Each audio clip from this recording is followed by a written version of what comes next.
Today I'm going to be providing you on information about a child's brain, specifically the way it develops, different things they should be able to do at certain ages, and lastly, some things that can affect the way their brain develops. A human brain takes about 25 years to develop.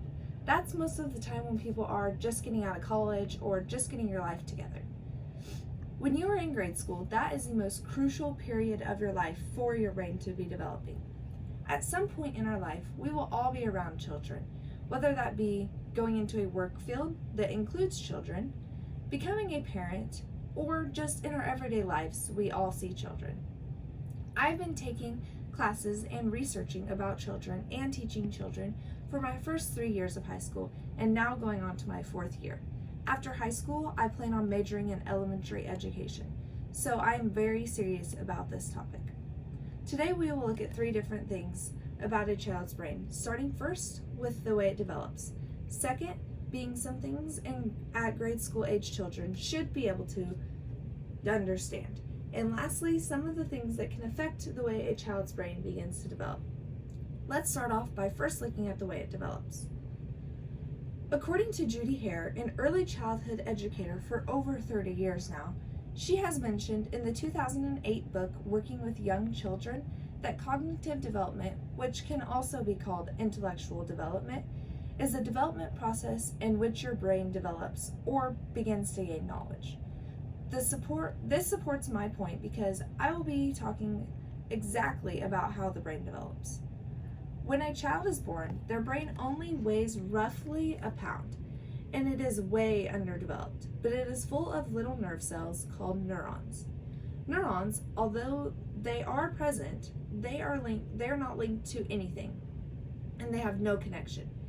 But the connections begin to form rapidly.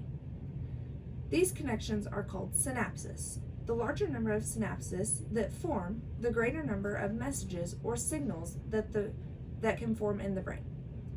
The connections are a result of the child's interactions throughout their life in the world. The links or connections influence the way the child can learn, be able to solve problems, get along with other children, and also how they control their own emotions. Now that I have shared to you how a child's brain develops, I can now explain to you some of the things that grade school age children should be able to comprehend. A 2019 presentation called Piaget's Intellectual Cognitive Development Theory I received from Marilyn Weedle, a family science teacher for 27 years now, mentioned that according to Piaget's intellectual development theory, while in grade school, children should go through 2 developmental stages. The first one being the pre-operational stage and the second one being the concrete operational stage. This supports my point because I will be talking about the different theories and what they mean. The pre-operational stage is kids that are roughly 2 to 7, so beginning of grade school. Kids in this stage should be able to represent objects using images or words. This is the time when their language skills are developing at the fastest rate possible. Some problems can be solved by pretending or imagining. They can have some difficulty putting evidence together to solve problems though. The concrete operational stage is kids roughly ages 7 to 11, so their last years of grade school. Kids in this stage are developing a multitude of different things, including their ability to sort objects, their ability to classify objects, their understanding of conservation, and their problem-solving skills is getting better, but they still rely on being able to experience the problem. Now that I have explained to you what they should be able to comprehend, I would like to share some of the things that can affect the way the brain develops.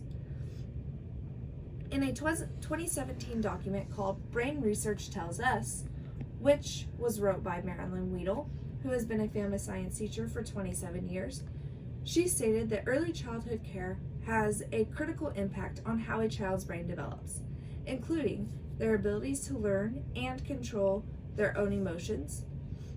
This supports my main topic because I will be discussing how different things can influence the development of a child's brain.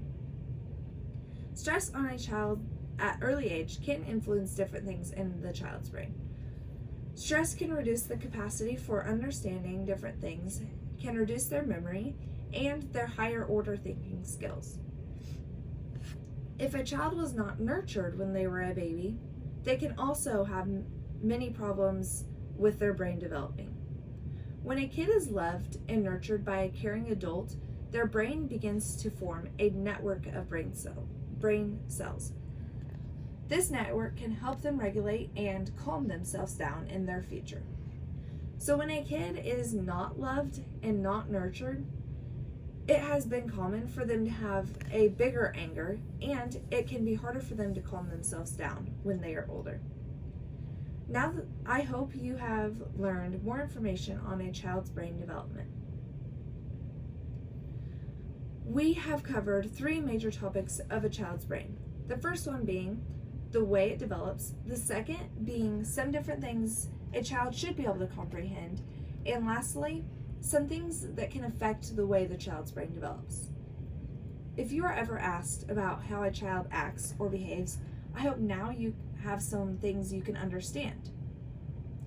Always remember that grade school age children are still developing, so be patient and you can help when dealing with those kids.